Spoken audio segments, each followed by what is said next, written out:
nasro cismaan cali waxay ahayd gabar yar oo qoyskeeda ka luntay muddo laga joogo 10 sano. idaacadda kulmiye ee magaalada muqdisho ayaana maanta ku guuleystay inay isku keento qoyskaasi kala maqnaa muddada ku dhan 10 sano kadib markii shabakada wararka ee kulmiye ay baahisay warbixin ka hadlaysa nasro oo baadigoob ugu jirta inay hesho reerkeeda oo ay la-eed muddo aad u dheer. waxaa nasro xilligaasi qabtay dareen ah inay maruun heli doonto ehelkeeda oo ugu dambeysay waqti fog. qoyska nasra ayaa nasiib wanaag waxa ay u suuragashay inay dhageystaan warkii duhur ee idaacadda kulmiye maanta ka baxay isla markaana lagu baahiyay war ku saabsan nasro cismaan cali oo markaa baadigoob ugu jirta sidii ay u heli lahayd reerkeeda oo ay magac ahaan ka xasuusto magaca aabaheed oo ay ku soo koobtay cismaan maadaama xilligay luntay ay jirtay 4 sano oo kaliya taasoo u suurtagelinayn inay magacyada qoyskeeda wada xasuusato. aabe cismaan cali oo dhalay nasro oo ay weheliyaan qaar ka mid a qoyskiisa ayaa xarunta idaacadda kulmiye noogu yimid si ay noola wadaagaan xogta warka gabadhooda oo ay baahisay idaacadda maadaama gabadhooda ay ka quusteen inay helaan jaani cirib meel ay dhigtay goor sii horreysay. aabe cismaan cali ayaa markii uu yimid idaacadda waxa uu nala wadaagay dareenkiisa farxadeed ee ah inuu la midoobo gabadhiisa isagoo ka sheekeeyey xilliyadii ugu dambeysay gabadhiisa waxaana ka muuqanaya wejigiisa farxad aan la soo koobi karin. sababa maanta meeshaan aan u imaanay gabadhayda oo nasro cismaan cali waan raadiyaa kulmiye idaacaddaas aan ka maqlay muddo adiga waxay iiga maqneed 9 sano marka gabadhayga waxay ugu wardambaysay waagii oo dagaalkii oo Itoobiyaanka inta markaas waxay ku sugneed Barmuuday igaaga dhintay muddo adiga dhowr bilooyin aan raadinaynay waa isku taxaloojina waana garawayne meel aan raadin raadkeeda waa garawayne gabadhay maanta ilaahay siili kulmiyo raadiyo kulmiye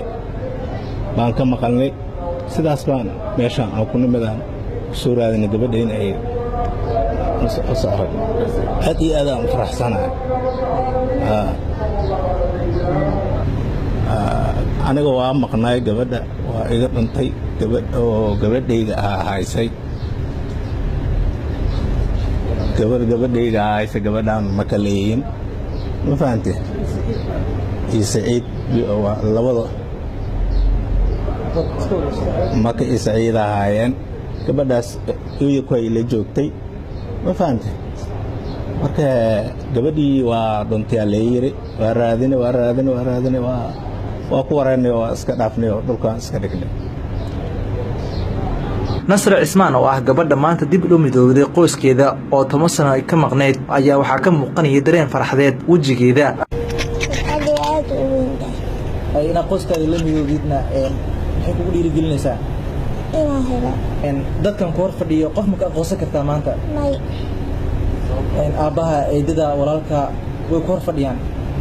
inta ma aqoonsan kartid mutasaalaad magacyadooda bisa garan magacyadooda sheeg. aabe cismaan iyo walaalkii Saciid iyo naagta hore eedadii oo dhaay Xabiibo. shukri waa gabadha ka dambeysay inay is helaan qoyskan kadib markii ay la soo xiriirtay idaacadda kulmiye si gabadhan oo ay heshay qoyskeeda loogu raadiyo waxayna cabiraysaa sida maanta ay ugu faraxsan tahay in gabadhan oo ay heshay muddo bil ah ay heshay qoyskeeda. waxaan ku faraxsanahay inaa gabadhiina aragtiin kulmiyana anaka aad iyo aad ugu mahad celinaynaa. gabadhayda waa dhahay markaan arkay waxaan dhahay waxbaha baqinaan dhahay gurigaaga waay ana hooyana ku ana aabba ku waxbaha ka cabsanana gurigaaga waay. agaasim ku xigeenka idaacadda kulmiye Burhaan Diini Faarax ayaa xafladda reerkan lagu mideynayay waxa uga mahad celiyay ehelada nasro iyo gabdhihii kale ee nolosheeda qaybta ku lahaa nasro isagoo tilmaamay inay idaacaddu gudatay waajibaadkii ay bulshada u igmadeen taasoo ah inay sidana kale ugu adeegto dadka shacabka ah. runtii waxaa noo timid shukri oo wada nasro oo la socda wariyahana qays xafiiskan ay noogu yimaadeen. shukri waxay nooga sheekaysay gabadhan yarta iyo xaaladeeda iyo inay wadada ka heshay oo in muddo ay gacanta ku haysay gabadha yarta nafsigeeda markaan la sheekaysanay oo aniga iyo saaxiibadii kale xafiiska markaan fadhiyaan la hadalnay waxay noo sheegtay in muddo dhowr sano ah oo 10 sano ka badan ay reerkeeda laadahay noloshay ku nooleed iyo xaaladday ku nooleed marka nooga sheekaysan waxaan go'aan ku qaadanay isla markiiba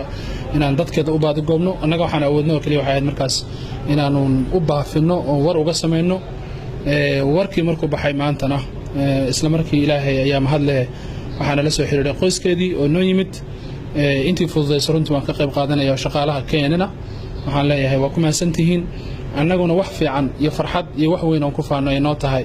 in maanta Nasra oo noo timid isla markiiba ay helkeeda hesho warbaahintan waxa looga baahan yahay waa waxa noocaas ay awood leedahay muujinaysa Keenan haddana ma aha markii ugu horreysay aan sameeyno shaqadan ilaahay ayaan uga baahannahay ajar iyo abaal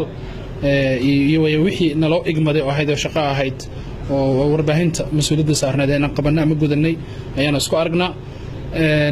wax weyn bay noo tahay maanta Nasra yar inay la joogto ehelkeedii inkastoo wax walba ay xaq la ka qoran yihiin haddana idaacadda kulmiye oo ah idaacad u adeegta bulshadeeda ayaa horey sidan oo kale waxay u mideysay qoysas qaarkood kala maqnaa muddo ka badan 20 sano kadib markii idaacadda ay ku dadaashay in warbixino laga sameeyo ubad waalidkood xil hore ay ugu dambeysay cirib meel ay dhigtay goor sii horeysay Aabe Cismaan Cali ayaa markii uu yimid idaacadda waxa uu nala wadaagay dareenkiisa farxadeed ee ah inuu la midoobo gabadhiisa isagoo ka shakeeyay xilladii ugu dambeysay gabadhiisa waxaana ka muuqanaya wajigiisa farxad aan la soo koobi karin sababa maanta meeshaan aan u imaanay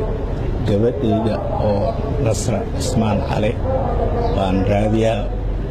kulmiye idaacadaas aan ka maqlay muddo waxay iiga maqneed 9 sano marka gabadhayga waxay ugu wardambeysay waagii oo dagaalkii oo Itoobiyaanka inta markaas waxay ku sugneed Barmuuday igaaga dhintay muddo adiga dhowr bilooyin aan raadinayni waa isku taxaloojina waana oo ah gabadha maanta dib u midowday qoyskeeda oo 10 sano ay ka maqneed ayaa waxa ka muuqanaya dareen farxadeed wajigeeda ayna qoyskaada la midowdidna maxay kugu dhiirigelinaysaa inaan helo dadkan ku hor fadhiyo qof ma ka aqoonsan kartaa maanta may aabaha eedada walaalka way ku hor fadhiyaan magacyada ma aqoonsan kartid ka saalaad magacyadooda bisa garan magacyadooda sheeg Aabe Cismaan iyo walaalkii Saciid iyo naagta hore eedadii oo dhaay Xabiibo Shukri waa gabadha ka dambeysay in ay ishelaan qoyskan kadib markii ay la soo xiriirtay idaacadda kulmiye si gabadhan oo ay heshay qoyskeeda loogu raadiyo waxayna cabiraysaa sida maanta ay ugu faraxsan tahay in gabadhan oo ay heshay muddo bil ah ay heshay qoyskeeda waxaan ku faraxsanahay in gabadhiina aragtiin kulmiyana anaka aad iyo aad ugu mahad celinayna gabadhayda waa dhaay markaan arkay waxaan dhahay waxbaha baqinaan dhahay gurigaaga Nasra Cismaan Cali waxay ahayd gabar yar oo qoyskeeda ka loontay muddo laga joogo 10 sano idaacadda kulmiye ee magaalada Muqdisho ayaana maanta ku guuleystay inay isku keento qoyskaasi kala maqnaa muddada ku dhan 10 sano kadib markii shabakada wararka ee kulmiye ay baahisay warbixin ka hadlaysa Nasra oo baadigoob ugu jirtay inay hesho reerkeeda oo ay la-eed muddo aad u dheer waxaa Nasra xilligaasi qabtay dareen ah inay marwan heli doonto ehelkeeda oo ugu dambeysay waqti fog qoyska Nasra ayaa nasiib wanaag waxa ay u suuragashay inay dhageystaan warkii hore ee idaacadda kulmiye maanta ka baxay isla markaana lagu baahiyay war ku saabsan Nasra Cismaan Cali oo markaa baadigoob ugu jirta sidii u heli lahayd reerkeeda oo ay magac ahaan ka xasuusto magaca aabaheed oo ay ku soo koobtay Cismaan maadaama xilligay luntay ay jirtay 4 sano oo kaliya taasoo u suurtagelinayn inay magacyada qoyskeeda wada xasuusato Aabe Cismaan Cali oo dhalay Nasro oo ay weheliyaan qaar ka mid ah qoyskiisa ayaa xarunta idaacadda kulmiye noogu yimid si ay noo wadaagaan xogta warka gabadhooda oo ay baahisay idaacadda maadaama gabadhooda ay ka quusteen inay helaan garawayne meel aan raadin raadkeeda waa garawayne gabadhay maanta ilaahay si kulmiyo raadiyo kulmiye baan ka maqalnay sidaas baan meeshaan aan ku nimadaan soo raadinay gabadhayna ay aad iyo aad aan u faraxsanahay aniga waa maqnaay gabadha waa iga dhintay gabadhayga haysay gabadhayga haysay gabadhaan ma ka leeyin ma fahante iyo Saciid labada maka iyo Saciid ahaayeen gabadhaas iyadoo ay la joogtay ma fahante marka gabadhii waa dhuntay la yiri waa raadinay waa ku wareynay waa iska dhaafnay oo dhulkaan iska dhignay nasr cismaan ana hooyo ana ku ana aabba ku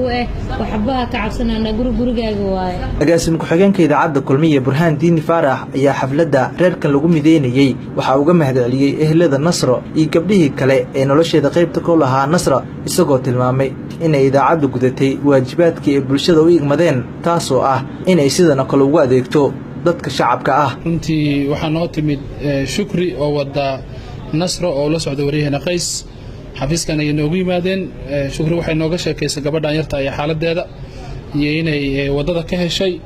oo in muddo ay gacanta ku haysay gabadha yarta nafsigeeda markaan la sheekaysanay oo aniga iyo saaxiibadii kale xafiiska markaan fadhiyaan la hadalnay waxay noo sheegtay in muddo dhowr sano ah oo 10 sano ka badan ay reerkeeda la adahay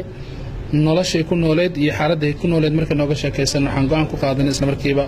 inaan dadkeeda u baadi goobno annaga waxaan awoodnaa kaliya waxa ahayd markaas inaanu u baafino oo war uga sameeyno war